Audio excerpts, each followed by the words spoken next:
تو ان کی قوموں نے ایسا کام کیا کہ اللہ کا عذاب نازل ہوا، ان کا اخلاق اٹھا لیا گیا، ان کا کردار اٹھا لیا گیا، ان کی کتابوں کو ہٹا دیا گیا، ان کے ثواب ہٹا دیا گئے۔ لیکن آپ دیکھیے ہمارے آقا کا جب میرے آقا جلوہ گر ہوئے، جب میرے آقا روئے زمین پر تشریف فرما ہوئے، تو آپ دیکھیے کہ میرے آقا آئے ہیں، کتاب آئی ہے، آقا کا جلوہ آیا ہے، آقا کا اخلاق ہے، آقا کا کردار ہے، سب کچھ ہے ساتھ آیا، سب کچھ رب نے دیا۔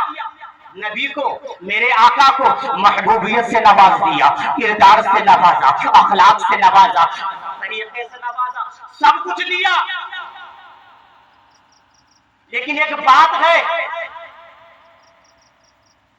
کہ یہ میرے مولا حضرت آدم بھی تیرے نبی ہے، حضرت ابراہیم بھی تیرے نبی ہے، حضرت موسیٰ بھی تیرے نبی ہے، حضرت عیسیٰ بھی تیرے نبی ہے، تمام تیرے حبیب بندے ہیں،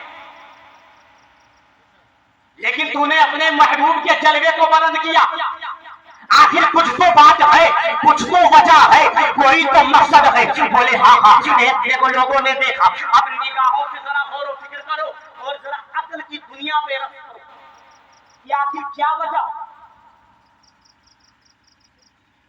تو آپ دیکھیے علماء نے فرمایا کہ حضرت آدم آئے، دین لائے، اخلاق لائے، کردار لائے، کتاب لائے۔ حضرت ابراہیم آئے، اخلاق لائے، دین لائے، کتاب لائے۔ حضرت موسیٰ آئے، اخلاق لائے، دین لائے، جلوہ لائے، کتاب لائے۔ حضرت عیسیٰ آئے، جلوہ لائے، دین لائے، کتاب لائے، سب کچھ لائے، لیکن حضرت میرے آقا کے جیسا نوازا نہ لائے، اس لیے ان کا دین مٹ گیا، کتابیں ہٹا لی گئی، کردار ختم ہو گیا، اخلاق ختم ہو گیا۔ لیکن میرے آقا دین بھی لائے، کتاب بھی لائے، اخلاق بھی لائے، کردار بھی لائے، اور اس کی حفاظت کرنے کے لیے حسین بھی لائے۔ سبحان اللہ، سبحان اللہ، سبحان اللہ۔ آپ دیکھیے، جبھی تو میرے آقا علیہ السلام نے فرمایا الحسین منی وانا من الحسین، حسین مجھ سے ہے، میں حسین سے۔ یا رسول اللہ، دیوانہ سمجھ گیا مدینہ سے لے کر کربلا کے میدان تک حسین آپ سے ہے، حسین کی پہچان آپ سے، حسین آپ سب کچھ آپ سے، حسین۔ لیکن کربلا سے قیامت تک آپ کا دین حسین سے، آپ کا کردار حسین سے۔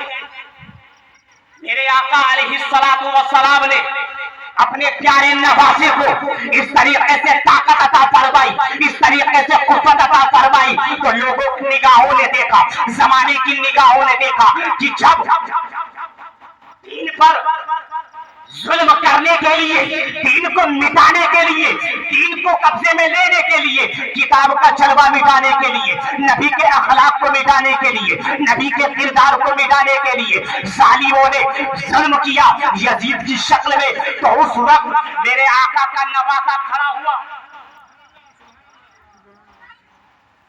اور دین کی حفاظت کر کر بتا دیا کہ اے لوگوں یاد رکھنا کہ جب دین کو تمہاری ضرورت ہو تو اپنے جان کی فکر نہ کرنا، دین کی فکر کرنا۔ سبحان اللہ، سبحان اللہ۔ آپ دیکھیے، اور کچھ بےمان مولوی اپنے ایمان کا سودا کر کر، اپنے عقیدے کا سودا کر کر، یاد رکھنا اگر ایمان کے بعد کسی دوسری چیز کی حفاظت کرنا فرض ہے تو اسی کو عقیدہ کہا جاتا ہے۔ یاد رکھنا اس بات کو، ایمان کے بعد عقیدہ، اب عقیدہ کے بعد تمام عبادتوں میں نماز۔ سمجھ رہے ہیں میری بات؟ تو آپ دیکھیے کچھ بےمان مولویوں نے اپنے ایمان کا سودا کیا اور کہا کہ حسین کی جو جنگ تھی وہ اس کی ذاتی جنگ تھی، دین کی جنگ نہیں تھی، وہ دین کے خاطر نہیں گئے تھے، وہ اپنے ذاتی مقصد سے گئے تھے۔ ارے کم بخت، یہ بولنے سے پہلے تجھے 1000 مرتبہ سوچنا چاہیے تھا۔ بس اٹھا تاریخ کربلا اور مجھے ایک لمحہ تاریخ کربلا میں سے ثابت کر کہ امام حسین نے اپنے ذاتی کے لیے کوئی جملہ بولا ہو۔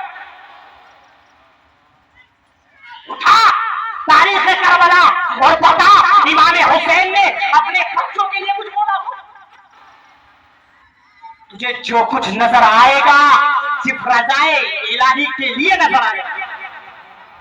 دیوانہ کہتا ہے راہ خدا میں سر کٹانا گھر لٹانا اور بس. راہ خدا میں سر کٹانا گھر لٹانا اور بس. کربلا یعنی لہو میں ڈوب جانا اور بس. راہ خدا میں سر کٹانا گھر لٹانا اور بس. کربلا یعنی لہو میں ڈوب جانا اور بس. بس اتنی دیر میں اصغر نے جیتی کربلا. بس اتنی دیر میں اصغر نے جیتی کربلا. رن میں آنا تیر کھانا مسکرانا اور بس. رن میں آنا تیر کھانا مسکرانا اور بس. محترم حضرات دیکھیے ایک بات اور غور و فکر کیجیے. اپنے اوپر غور و فکر کیجیے. ہم وقت کے مطابق حسینی بنتے ہیں, وقت سے حسنی بنتے ہیں. جب کیا نام ہے ربیع الاول شریف کا چاند نظر آتا ہے تو ہم الحمدللہ مکمل ٹناٹن محمدی بن جاتے ہیں. محرم الحرام کی تاریخ آئے تو حسینی بن گئے. نہیں, یاد رکھنا اپنے آپ کو اور اپنے اوپر. آپ دیکھیے اپنے گھر کے عورتوں کو بھی دیکھیے, اپنے گھر کے بچوں کو بھی دیکھیے. جو آپ کریں گے وہی بچہ کرے. ہم نے کیا دیکھا یہ کہ جس خاتون نے سالوں سال نماز نہ ادا کی ہو, قرآن کی تلاوت نہ کی ہو, وہ بھی اس مہینے میں بالکل حسینی بن جاتی ہے. شب برات کی رات وہ خاتون جس نے یہ نہ سوچا کہ میں سال بھر سے نمازیں ادا کر رہی ہوں, قرآن کی تلاوت کر رہی ہوں, اچھا اخلاق نہیں ہے میرے پاس, اچھا کردار نہیں ہے, میں جھوٹی ہوں, وہ اس بات پر غور و فکر نہیں, لیکن شب برات کا حلوہ بنانے کے لیے گھر کو دھوتی ہے, گھر کو صاف ستھرا کرتی ہے تاکہ آج شب برات کی رات ہے. تجھے اتنا تو معلوم ہے کہ آج مبارک رات ہے, لیکن تجھے اتنا معلوم نہیں کہ یہی مبارک رات ہے. اگر تو نماز ادا کر لیتی, تو روزہ رکھ لیتی, اگر تو قرآن کی تلاوت کر لیتی, تو یقین بات تیرا آج ثابت قدم ہونا تیرے بچے کو ولی کرتا ہے. لیکن نہیں, میں ان نوجوان والدوں سے جن کے بچے نوجوان ہو چکے ہیں اور وہ اپنے علماء کے پاس, اپنے پیر کے پاس جا کر یہ شکایت پیش کرتے ہیں کہ حضرت